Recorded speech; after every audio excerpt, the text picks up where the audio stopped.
Moin, I'm Catherine, and I'm still in bed with Jon Richards, which is very lovely, I have to say. It's been 4 days now. It's just been nonstop. Yeah. We had so much fun. And somewhere in between, we also did an interview. Yes. That we're going to link in the corner. Please go watch that because it has been amazing. Amazing. And we are here at El Beach Festival. Yes.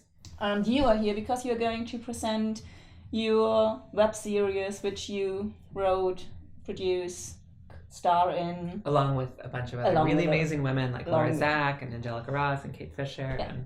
Which is called Her Story. Her Story. And I mean, it's on YouTube too. We're going to link the playlist where you can watch all the episodes or the channel. Perfect.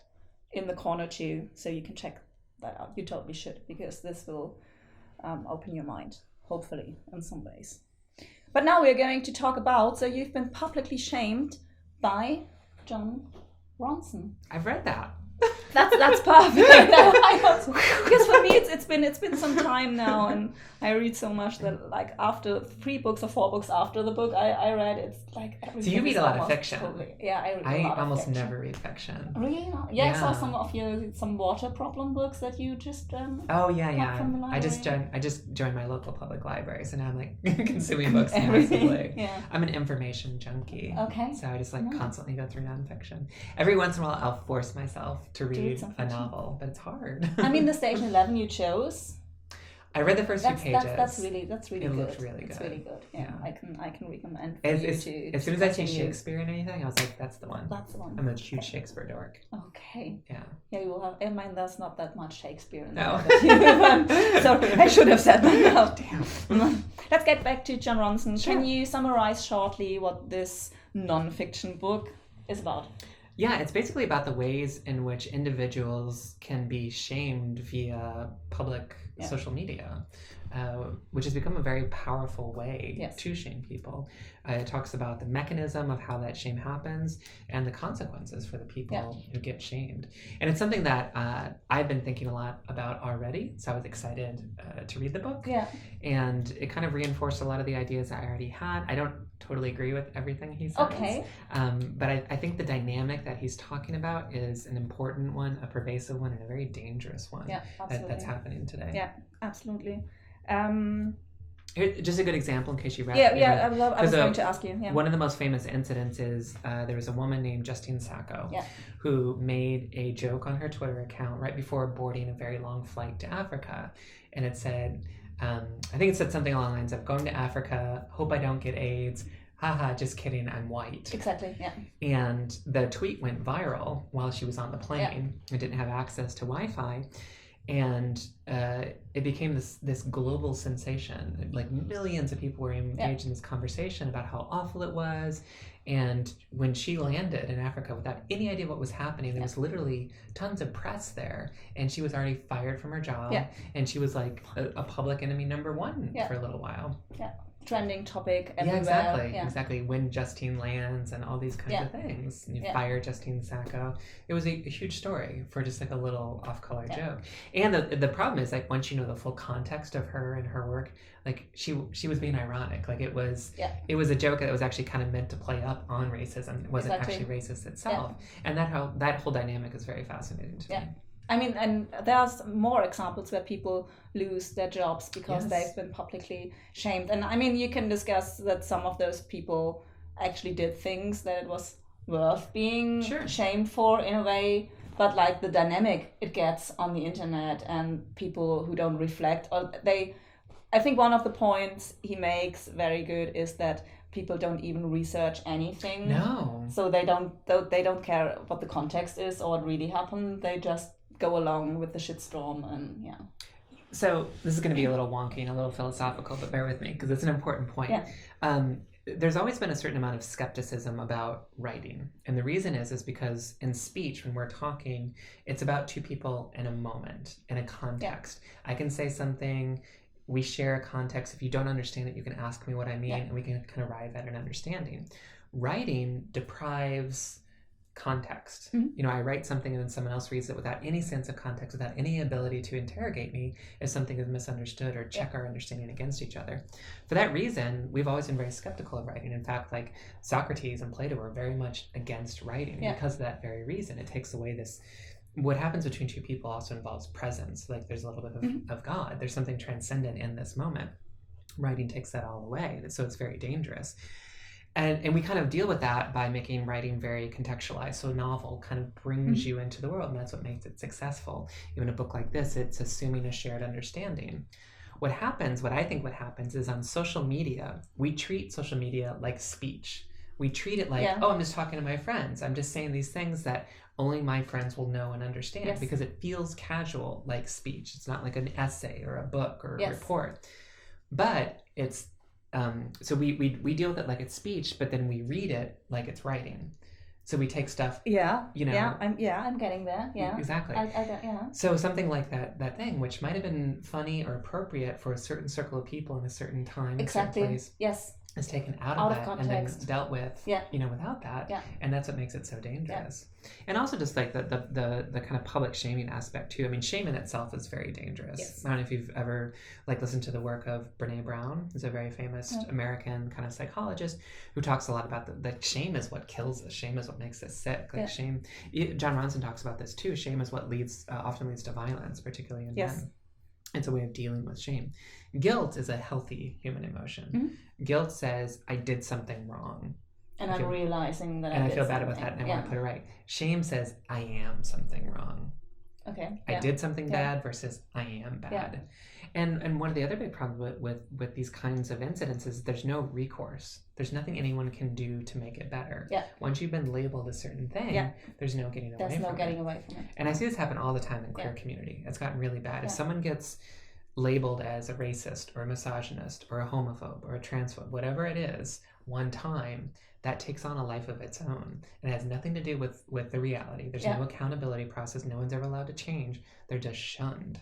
And that's really dangerous for all of us. Yeah, it is. Because it could happen to any of us anytime that we might be called one thing because of something taken out of context. So you think the LGBTQ plus community also is like stuck in their ways? And I think what we do is we invert all of the injustices of the regular world in our own world. So in the bigger world, the issue with like rape and sexual assault is that women aren't believed. So we invert that, and the problem in the LGBT community, the men aren't believed.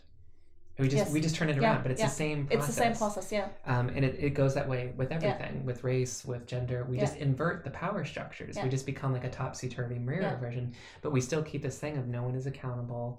There's nothing you can go through. There's no way to get back into the good graces. There's no way to enter into the conversation. We just shun people and label them as then bad. They are shunned forever. Yeah.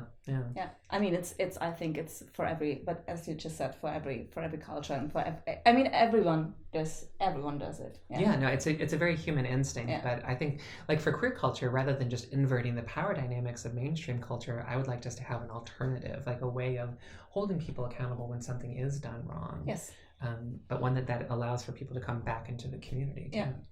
And to give them, because I think what he also tries to do, he does interviews with like both sides, with the people who have been shamed, and if he can find them with the people who did the shaming, and then like what it did to the people who had been shamed and what it did to the people who shamed also, which was also a very interesting point, like when they realized what they've done and what dynamic it has got. Because I think the thing you just with what was her name, Jackie Sackle?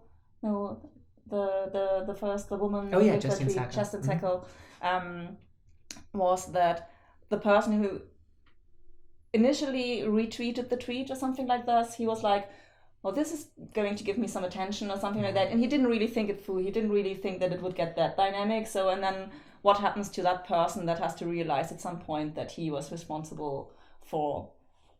I thought that was very interesting to read about and to well, I mean, that's another one of the dangers of social media is that it's very easy to kind of check people for when they do something wrong because you're not actually in a relationship with that person. You can just say like, oh, you did something wrong. That's very easy to do. So what happens is we have this kind of checklist for for ideological purity, where you have to do everything exactly right, and anyone can check you for doing something wrong and kind of feel good about themselves. Exactly. But the truth is that people are complicated. We're messy. Yes. No one is either just good or just bad, and someone can be good in a lot of ways and then still have some blind spots. Yeah. But unless there's room for that to be interrogated constructively, and there's room for people to grow, then all that happens is people either have to perform perfectly or they're ousted. Which you can't. I mean, we're humans. All we can do is keep up the appearance. Yeah. So I think for a lot of us, like myself and some of the other people in the States who are, big on social media and big on like social justice issues, we have this kind of thing in our mind that we have to make sure, like, okay, I have to make sure I mention A, B, C, D, E, F, and G, H, I, J, K, to check all my boxes so someone can't critique it. I'm so happy that you mentioned that, because I recently realized that I was meeting a Canadian singer for the second time, Ria May, and I was having her in bed again, and we were going to do an interview, and I was thinking, should I put something on Instagram like, I'm going to meet that hot woman again, or something like that, or that hot babe, or something like that. And in the moment I thought about tweeting or writing it, I was like, can I say that? I mean, everybody who knows me would know exactly what I mean. But the moment I put it out into the world without the context, I didn't write it. But I somehow still hated that I didn't write it. And I think that's what he also talks about, that you get like this scissor in your head, and you constantly think about, what can I say, what can't I say? And you're always constantly afraid as soon as you get like some reach on the internet, that somebody will take something you said and turn it into something totally different or ugly. And the only way to make something that pleases everybody, or rather doesn't offend everyone, is to make it bland. Yeah. Like I mean, that's so bullshit. Yeah. And I mean, there's a word for any kind of art that achieves like ideological purity. It's called propaganda. Yeah. So, I mean... Absolutely. Yeah. You said that you didn't agree with some parts of is there something that you can recall that you didn't agree with? It's not so much a specific thing as his perspective, because he is also a straight white man. Yeah. And he's mostly talking about straight white men. And in the book, the straight white men who are shamed get off easier than the women or people of color. Yeah. The women are the ones who face the worst consequences. And I don't think he really dived deep enough into that dynamic, way that like misogyny plays out in these circles as well. But also more than anything, I think that there's this kind of conservative backlash and reaction against public shaming as if it's all bad, it's just mob mentality. But there's also a lot of good things that are happening there, because it's mainly been women and people of color who have used social media in order to raise awareness of certain issues. Yes. Like when people really are being racist or misogynistic. Something like Oscars So White, which is a big movement in the States about noticing how white the Oscars had become. Yeah. That was a big social movement. I'm not saying he thinks that's mob mentality, but the kind of arguments he's making could lead one to say that's just mob mentality. It's people being instinctive. So everything that criticizes on social media automatically is exactly. But there's a lot of really good criticism happening on social media, and we learn a lot. Yeah, exactly, and we learn a lot from it too. Yeah. Like I'm definitely scared of mob mentality, and I think we all need to research things. But I also can learn a lot from the people who are critiquing other people and learn how to avoid. Like, oh, I didn't realize that was racist. I need to interrogate that in myself a little bit further. Yeah. And I think that's the problem with him being another straight white man, mostly talking about straight white men. He doesn't realize the power dynamic that he's already situated in. Yeah, absolutely. So it is very important, but he could go further. I would love to see this book written by a woman or a person of color. I think it would have been a little different. You can do the next one. That's going to be enough public shaming in the future. That's very true. I do want to incorporate some of these ideas into my book, Perfect. Yeah, I'm looking forward to reading that. Did a really heavy shitstorm ever happen to you on the internet yet? Many times. Yeah? Many times. Okay, about? Oh gosh, I mean, it's so many things. I think once you have a certain amount of followers on Twitter and kind of social media, like things get blown out of proportion. You become a target for people. And again, things can be taken out of context. I one time had a very long Twitter thread on the murders of trans women in America. And in one of those tweets, I mentioned that the men doing the murders tended to be the same race as the women murdered. So it was mostly like black men killing black women. And I had a whole nother Twitter thread that explained all the socioeconomic reasons for that and the legacy of, colonialism and slavery in America and what it does to masculinity and impoverished cultures. And all. It was a very, very complicated thing. but someone took that one tweet out of context, screen capped it, and just said, Jen Richards is a racist. It's racist. Yeah. And then that became a thing. And then for days, like, I was just attacked for being racist. And no one was going to listen to my explanation. And if I tried to apologize, it would be white-splaining.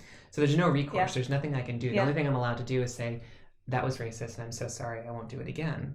But I wasn't about to, because that wasn't true in that case. No. And I'm not going to perform that just to appease the mom. There's a lot of things that are racist, and I lived with a Black woman for years, so there's a lot of subtleties of my behavior and my perspective that I do know are racist, and I will be accountable for those things. But I'm not going to be accountable for something I said that isn't. So that's one of many things. And how did you handle the situation? I made 1 or 2 explanatory tweets just to say, here's where I explain that issue, and then I just basically ignored everyone else who was saying the same thing over and over and over again. So you would say that the best thing is just ignore it, just explain yourself once and then ignore the rest, because For the most part, I would also recommend, like, as a white person, if someone says something that I did is racist, I'm not going to say, no, it isn't. The first thing I'm going to do is go to other people of color who know me and say, this is what happened. Do you think that's racist? Yeah. Because if they say, well, kind of, then I'm like, oh shit, okay, because those are people who know me, and I've already earned their trust and respect, and likewise, so there's a relationship there, so they can hold me accountable. It's harder for strangers to hold me accountable. There were still a couple of people, like, in that conversation who made some points. That's like, oh, okay. Like, one person very nicely and constructively said, what you said might be true, but it's not helpful coming from you. Let that particular point come from people of color. Let that come from Black men and Black women. I was like, you know what? I respect that. Like, if that's a standard, I'm going to do that from now on. So that was helpful. It was just the people who were just wanting to be mean, just wanting to attack and wanting a reason to dismiss me. Yes. So I think that's a big thing. Like, be open, check with other people, and then ignore the rest. Because there's nothing else actually you can. No, exactly. Did you ever do some public shaming that you're ashamed of now?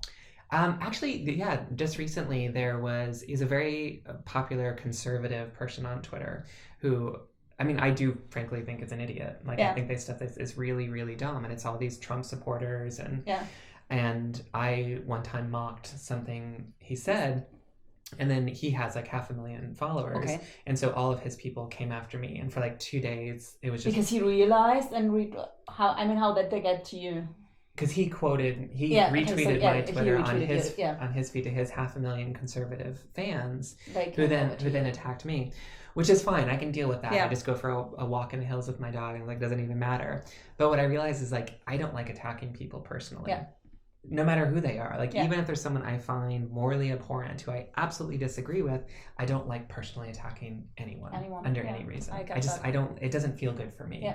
So I deleted that tweet. I just let people attack me, and then after a day or two, it went away.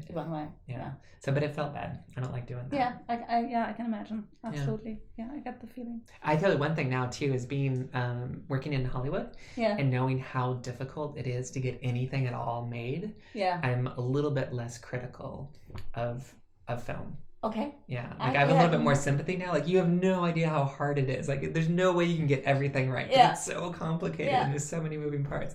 So I have a little bit more sympathy for other creators now as well. So we just talked about, because your web series, Her Story, won a lot of awards the past year, which is amazing. Yes. And I imagine that you would be sitting down with all the big networks now, trying to get someone to buy the show, and it hasn't happened yet. No, it hasn't happened yet. Speaking of how hard it is to do something. Yeah, exactly. I think the thing that most people don't realize is because we think of Hollywood as this liberal bastion. It's hyper progressive, and that's where all the weird people are. But it's not really true. There's so much money at stake, so it becomes very conservative. And what we're trying to do with Her Story is provide a portrait of contemporary intersectional queer culture, which includes, trans people, non-binary people, genderqueer people, transmasculine, trans women, people of color, different religious faiths, and the way that all of these factors combine. And no one has ever done that before on television. All of our portraits of LGBT life have been very white, middle class, and cis. And because that's never been done. Can you shortly explain what cis is? Cis is short for cisgender, which just means that you identify as the gender that you were assigned at birth. So I'm transgender, which means I do not. Exactly. Yeah. When I came out, the doctor said, that's a boy. And it took me a long time. Like, no, I'm not. No, I'm not. No, I reject that notion. Yeah. So cis just means you do think you are. You do think you are exactly. the gender you came up with. Yeah. And, you know, I'm in the minority, but that's okay. That's okay. We're a little anomaly. Yeah.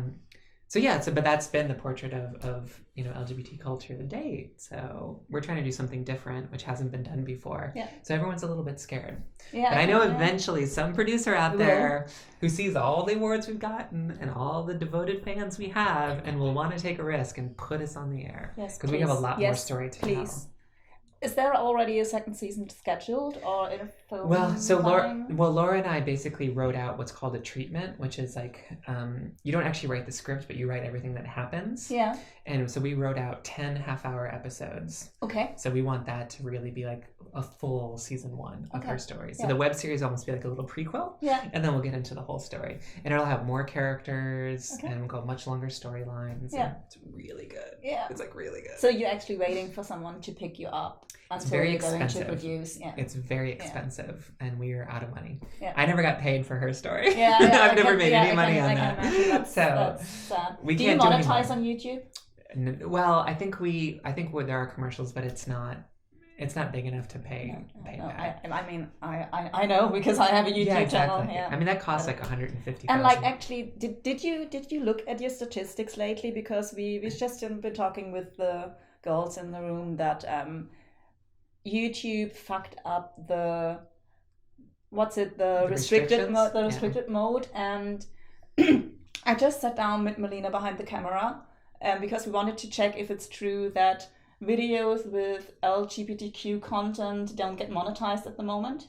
Oh, that part I didn't know. Check your statistics. I'll be curious. I know they're restricted. Yeah, and then they say that they fucked up the algorithm so that nothing LGBTQ gets into restricted mode, and that that you don't monetize LGBTQ things is because it's just not advertisement friendly. Oh, that's interesting. And then we actually checked. I have like one video where the title, I just did recently a video, like there's a thing called Top 5 Wednesday where you talk about your top 5 books on a certain topic. And I did a Top 5 Wednesday about LGBTQ plus reads. And the title is Top 5 Wednesday LGBTQ plus reads. This video does not monetize. Interesting. I'm going to check that out. I didn't do know check. this. Yeah. Okay. And I'm not sure if it has to be in the title or if it has. I think we checked it. If it's in the text, it doesn't matter. Okay. Probably it's if YouTube somehow realizes it's LGBTQ plus. That's interesting. I know this is a big issue because a lot of the folks I know in LA, that's their living. You know, Hannah Hart and Tyler Oakley and Gigi Gorgeous and Gabby Dunn, all these folks.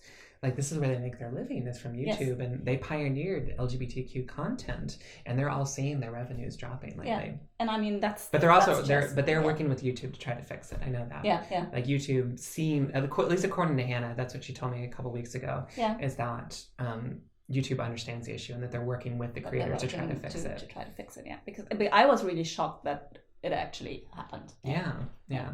And supposedly Hannah said that the restricting... I mean, we were talking about 10 cents or something like this. Yeah, exactly. It's not much in our case, but for these folks, it's like they can make a lot of money off of it, and they should. Absolutely, they're content creators. They're driving traffic. Yeah, absolutely.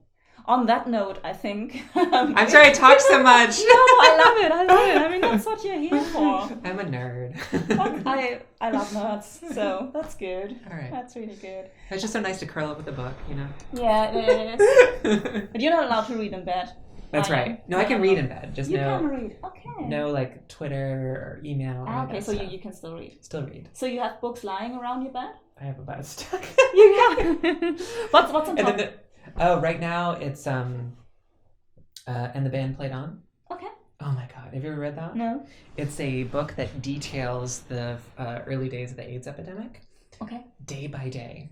It goes from about 1979 through 1985. It's a massive book. Okay. And it's from a journalist, but it reads like a novel. It's a you end up like it's a page turner. That sounds and it's really it's about the doctors, the activists, politicians, everything that was happening in the early days of the epidemic. I just read Cleve Jones' biography. When We Rise. Yeah, I just saw him speak recently. I need and a lot. And some of my friends were in the Dustin Lance Bax version of it. So I really want to read that next. But and the That band just played reminded on. me about And the band played on is Okay. a must read. It's so tragic because basically there was a handful of scientists who figured out very early that it was sexually transmitted, that it is latent in the body for years, and what to do about it, like as early as 1980. Yeah. And no one believed them. And no one funded them. Yeah. Yeah, exactly. And this is back when, like, I think maybe there was about 120 deaths. Like, So and to date, avoided so much death. Yeah. To date, there's been 37 million. Yeah, I mean that's just a number that. Yeah, exactly. Yeah. So it's a fantastic book. It's a page turner, and also I think we have a lot to learn. At least in America right now, when we're having serious issues from our government, we need to kind of strengthen our tools of resistance. Yeah. And I think looking back to AIDS activism in the United States with ACT UP and all those kind of things, I think we have a lot to learn from that period. Yeah. So that's kind of where my focus has been. Yeah. Amazing. Thank you so much for this. Yeah, Should my we pleasure. say bye to the internet again? Bye, internet. Bye, internet. Don't shame us. No, We're doing our best. Please. Everything we said, everything what was wrong, you misunderstood. Something like that. Okay. Bye. Bye. I'm in bed with Jen Richards. Yeah. Did you arrive yesterday? I'm a little confused with the time difference, but I've had 2 nights in Germany. One night here and then one night in Hamburg. In Hamburg. Do you remember some parts about last night, what you did? What did I do last night?